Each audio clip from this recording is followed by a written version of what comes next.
जय Hind future cadets. I hope आपका SSB का तैयारी जो है एकदम मस्त बिंदास चल रहा है।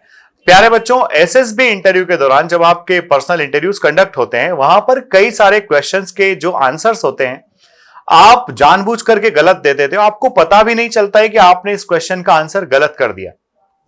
और जब आप इंटरव्यू देकर के आते हो, अपने ग्रुप में डिस्कशन करते हो, तो आउट ऑफ 10 8 स्टूडेंट्स यही कहते हैं कि इंटरव्यू मेरा भी अच्छा गया, मेरा भी अच्छा गया और मेरा भी अच्छा गया।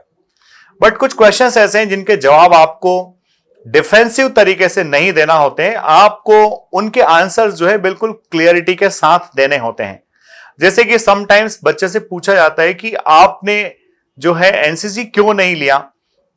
कई बार बच्चा आंसर करता है कि सर मेरा नेवी में, आर्मी में, एयरफोर्स में जाने का सपना है, जो काफी लंबे टाइम से, मैं काफी लंबे टाइम से इसके पीछे लगा हूं। मैं जब 10 12th में था तब से मैं सब कर रहा हूं। और ग्रेजुएशन एंट्री से जाकर के बच्चा कह रहा है कि मुझे फौज में ही जाना था, इसलिए मैं अब इस एंट्री से आया हूं। तो आईओ साहब पूछ लेते हैं कि आपको फौज में जाने का जो इतना रुचि था, इतना इंटरेस्ट आपका था, तो फिर आपने एनसीसी क्यों नहीं लिया। वो बच्चा इसका सिंपल सा आंसर देता है कि सर मेरे स्कूल में, मेरे कॉलेज में एनसीसी नहीं था। ये एक तरह का डिफेंसिव मैकेनिज्म है।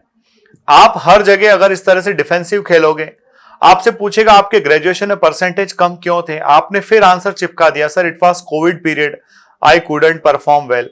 तो भाई इसमें तो ऐसा भी हो सकता है ना, कोविड पीरियड में तुम 24 आवर्स घर पे ही थे, थोड़ा ज्यादा ही पढ़ लेते।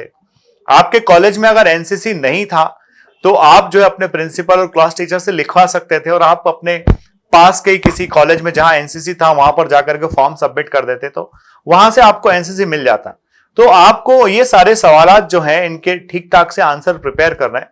मुझे डिफेंसिव नहीं खेलना है, क्लियर कट आंसर दीजिए कि आप कॉलेज में थे तो आप प्रिपरेशन भी कर रहे थे, कॉम्पिटिटिव एग्जाम के साथ में आप कॉलेज की प्रिपरेशन भी थे, तो उस टाइम पर आपको ऐसा लगता था कि आप शायद एनसीसी नहीं कर पाएंगे, उतना टाइम एनसीसी को नहीं दे पाएंगे।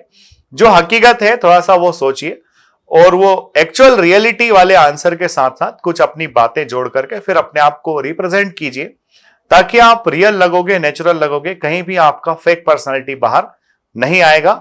इसी तरह के छोटे छोटे क्वेश्चंस के आंसर्स को लेकर के मैं आपके साथ आता रहूंगा। अगर ये वीडियोस अच्छे लगते हैं तो आप अपना चैनल जो है एसएसबी वर्ल्ड, इसको सब्सक्राइब कीजिए। साथ ही एसएसबी वर्ल्ड का ही इंस्टाग्राम और टेलीग्राम है, उसे भी फॉलो कीजिए। Definitely you will be benefited. जय हिंद, जय भारत।